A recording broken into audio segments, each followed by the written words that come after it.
മറ്റൊരു വാർത്ത നമ്മൾ വിശദമായി പരിശോധിക്കുമ്പോൾ നിലമ്പൂർ ചുങ്കത്തുറ പഞ്ചായത്തിന് പിന്നാലെ കൂടുതൽ തദ്ദേശ സ്ഥാപനങ്ങളിൽ ശക്തി അറിയിക്കാൻ ഒരുങ്ങുകയാണ് പി.വി. അൻവർ. കോട്ടയത്ത് Kerala Congress democratic chairman Saji Manjakadambil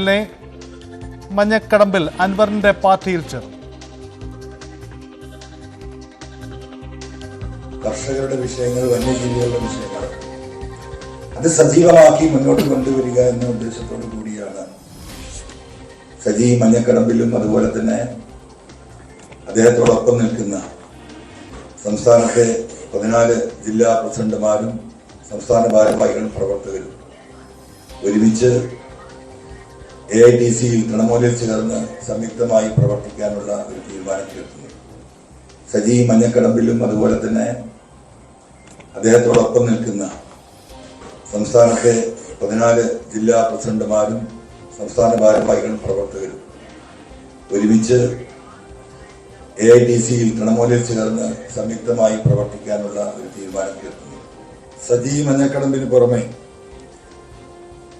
Kerala Congress democratic ചെയർമാനാണ് സജി മഞ്ഞക്കടമ്പിൽ. അത് നിങ്ങൾക്ക് എല്ലാവർക്കും അറിവുള്ളതാണ്. പിന്നീട് വർക്കിംഗ് ചെയർമാനാണ് ഡോക്ടർ ദിനേശ് കർത്ത. അതുപോലെ തന്നെ പ്രൊഫസർ ബാലുജി വെള്ളിത്തറ, വൈസ് ചെയർമാൻ ലവ്ജിൻ, കോട്ടയത്തെ ജില്ലാ പ്രസിഡന്റ് ഗണേഷ് ഏറ്റുമാനൂർ, മോഹൻദാസ്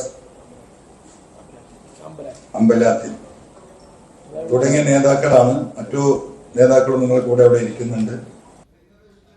NDA-യിൽ ചേർന്നെങ്കിലും ഇതുവരെ ഒരു യോഗത്തിലും പങ്കെടുത്തിട്ടില്ലെന്നും NDA സംരക്ഷണം നൽകിയില്ലെന്നും സജി മഞ്ഞക്കടമ്പിൽ പറയുന്നു. സജി മഞ്ഞക്കടമ്പിന്റെ പ്രതികരണത്തിലേക്ക്.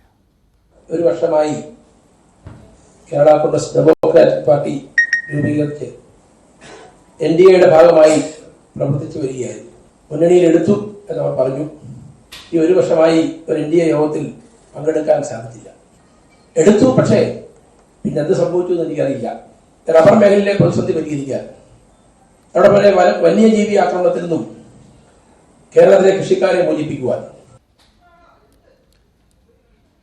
മറ്റൊരു പ്രധാനപ്പെട്ട വാർത്തയിലേക്ക് പോകുമ്പോൾ രഞ്ജി ട്രോഫിയിൽ തകർച്ചയുടെ വക്കിൽ നിന്നും തിരിച്ചടിക്കാൻ ഒരുങ്ങുകയാണ് വിദർഭ. ആദ്യ സെഷൻ പൂർത്തിയാകുമ്പോൾ 3 വിക്കറ്റ് നഷ്ടത്തിൽ 80 റൺസ് എന്ന നിലയിലാണ്. മലയാളി താരം കരുൺ നായർ കേരളത്തിനെതിരെ വിദർഭയ്ക്കായി ബാറ്റ് വീശുകയാണ്. MS ഹരികൃഷ്ണൻ ചേരുന്നു. ഹരി, കേരളത്തിന് മികച്ച തുടക്കമായിരുന്നു. ആ സാഹചര്യം മാറുകയാണോ? വിദർഭ പിടിച്ചു നിൽക്കുന്നോ, തിരിച്ചടിക്കുന്നു? തീർച്ചയായും സജിത്ത്, കാരണം ഒരു റണ്ണ് പോലും എടുക്കാതെ വിദർഭയുടെ ആദ്യ വിക്കറ്റ് വീഴുന്നൊരു സാഹചര്യം ഉണ്ടാവുകയും ചെയ്തു. പിന്നാലെ ഇപ്പോൾ ഡാനിഷ് മലേവറും കരുൺ നായർ, മലയാളി താരം കരുൺ നായരും കൂടി ചേർന്ന് നടത്തുന്ന ഒരു ചെറുത്തുനിൽപ്പാണ് വിദർഭയെ ആദ്യ സെഷൻ പൂർത്തിയാകുമ്പോഴേക്കും 81 റൺസ് എന്ന നിലയിൽ 3 വിക്കറ്റ് നഷ്ടത്തിലേക്ക് കാര്യങ്ങൾ നീങ്ങുകയും ചെയ്തത്.